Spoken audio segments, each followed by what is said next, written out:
टूनी चिड़िया का अपना आम का बाग था। उसके बाग में आम भी बहुत अच्छे लगा करते थे। टूनी बहुत खुश थी। वो रोज अपने बाग से आम तोड़ती थी और दूसरे जंगल में जाकर बेच आया करती थी। यूं ही उसके दिन गुजर रहे थे कि एक दिन टूनी चिड़िया सोचती है, मैं रोज दूसरे जंगल जाती हूँ और आम बेचती हूँ। मैं क्यों ना अपने आमों का जूस बनाकर सब पक्षियों को पिलाऊं। वैसे भी गर्मियों का मौसम है और पक्षियों को मेरा आम का जूस तो बहुत पसंद आएगा। बस फिर क्या था, वो अगले ही दिन जूस बेचना शुरू कर देती है। जूस ले लो, ठंडा ठंडा जूस ले लो। इस गर्मी के मौसम में ठंडा ठंडा जूस ले लो। तभी वहाँ पर लाडो चिड़िया आती है। लाडो चिड़िया टूनी चिड़िया से कहती है, टूनी इतनी गर्मी में तुम क्या बेच रही हो? लाडो चिड़िया, मैं आम का जूस बेच रही हूँ। इस गर्मी के मौसम में तुम्हें मेरा आम का जूस बहुत अच्छा लगेगा। अच्छा, तो फिर पिला दो मुझे जूस। टूनी चिड़िया लाडो को जूस देती है। लाडो चिड़िया तो फौरन से जूस पी जाती है। लाडो चिड़िया को ये जूस बहुत अच्छा लगता है। वो टूनी से कहती है, टूनी तुम्हारा जूस तो वाकई ही बहुत मजे का है। इसको पीकर मुझे बहुत अच्छा लगा है। मुझे वाकई ही में सुकून मिल गया है। ये लो पैसे, अब मैं जाती हूँ। लाडो चिड़िया टूनी चिड़िया को पैसे देकर चली जाती है। अब टूनी चिड़िया का जूस पूरे जंगल में ही मशहूर हो जाता है। सभी पक्षी टूनी चिड़िया का जूस बहुत शौक से पीते हैं। तभी वहाँ पर गोरी कौवी आती है। गोरी कौवी टूनी चिड़िया से कहती है, टूनी चिड़िया, सभी पक्षी तुम्हारे जूस की बहुत तारीफ करते हैं। मैं भी तुम्हारा जूस पीना चाहती हूँ, लेकिन टूनी चिड़िया मेरे पास पैसे नहीं है तुम्हें देने के लिए। कोई बात नहीं गोरी, तुम्हारे पास पैसे नहीं है तो आज मैं तुम्हें अपना जूस मुफ्त में ही पिला दूंगी। ये कहकर टूनी चिड़िया गोरी को जूस देती है। गोरी तो फौरन से सारा जूस पी जाती है। टूनी, ये जूस तो वाकई ही बहुत मजे का था। मुझे बहुत अच्छा लगा ये पीकर। इसके बाद गोरी वहाँ से चली जाती है। अगले दिन गोरी कौवी कालू कौवे को कहती है, कालू, मेरा आज फिर से जूस पीने का दिल कर रहा है, पर मैं कैसे जाऊं टूनी के पास? मैंने कल भी मुफ्त का जूस पिया था, पर मेरा आज भी बहुत दिल कर रहा है जूस पीने का। मैं आज भी जाकर चिड़िया से मुफ्त में जूस मांगूंगी। क्या पता वो मुझे आज भी जूस दे दे। कालू कौवे को बताकर गोरी कौवी वहाँ से चली जाती है। गोरी कौवी टूनी चिड़िया के पास आती है।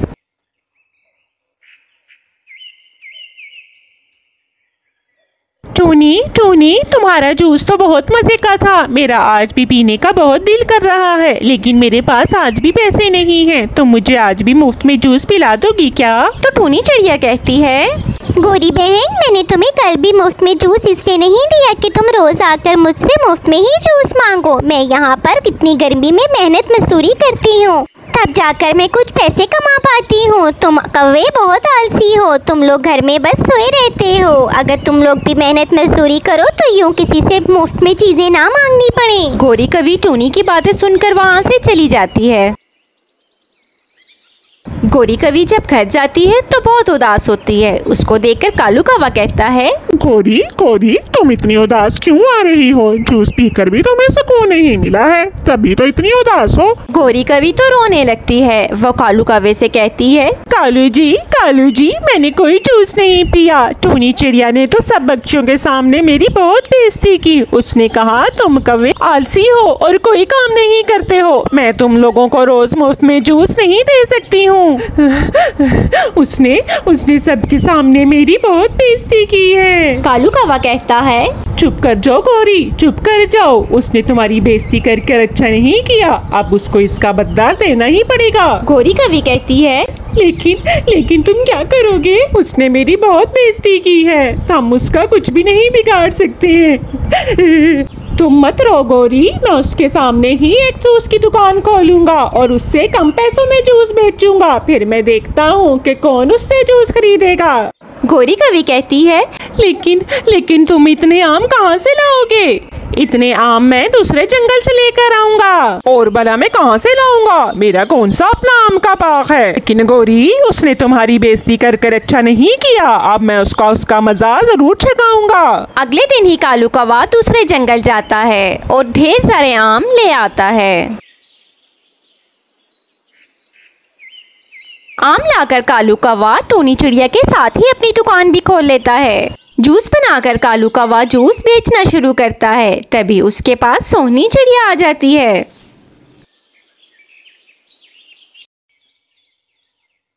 कालू भैया, आप जूस बेच रहे हैं, बहुत गर्मी लग रही है, जरा एक ठंडा ठंडा सा जूस का गिलास तो पिला दे मुझे। तो कालू कौवा कहता है, हाँ हाँ क्यों नहीं, तुम लोगों को ही तो ठंडा ठंडा शरबत पिलाने बैठे हैं हम इतनी गर्मी में, तो और किस लिए बैठे हैं। ठंडा ठंडा मेरा शरबत पियोगी तो मजा आ जाएगा। ये लो अब जल्दी से पी लो। सोहनी चिड़िया जल्दी से जूस पीती है।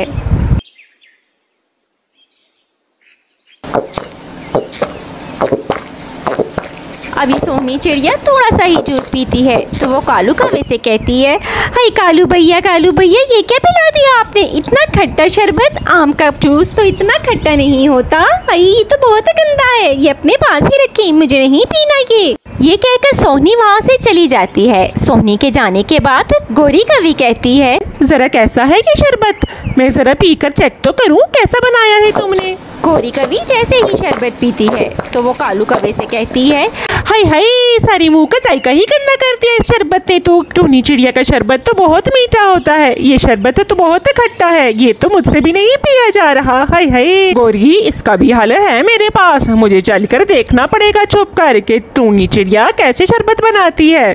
अगले दिन टूनी चिड़िया जब जूस बना रही होती है तो कालू कौवा और गोरी कवि उसे छुपकर देखने लगते हैं। टूनी चिड़िया को भी पता चल जाता है कि ये दोनों इसको देख रहे हैं। तभी टूनी चिड़िया ऊंचा ऊंचा बोलती है, मेरे हाथों में क्या जादू है, मैं तो बस शरबत में यही चंद चीजें डालती हूँ तो मेरा शरबत बहुत ही मजे का बनता है।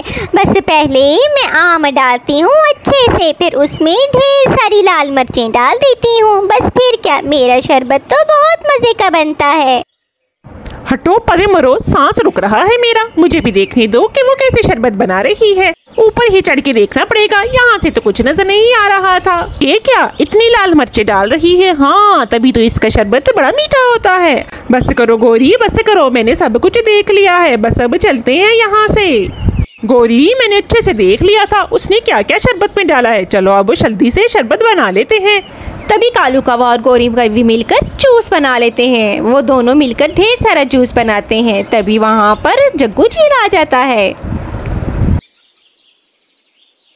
जग्गू चील, अच्छा हुआ आप हमारी दुकान पर आ गए हैं। हमने बहुत ही मीठा मीठा ठंडा ठंडा शरबत बनाया है, आप पियेंगे तो आपको मजा आ जाएगा। अच्छा तो फिर देर किस बात की है, जल्दी से पिला दो, बहुत गर्मी लग रही है।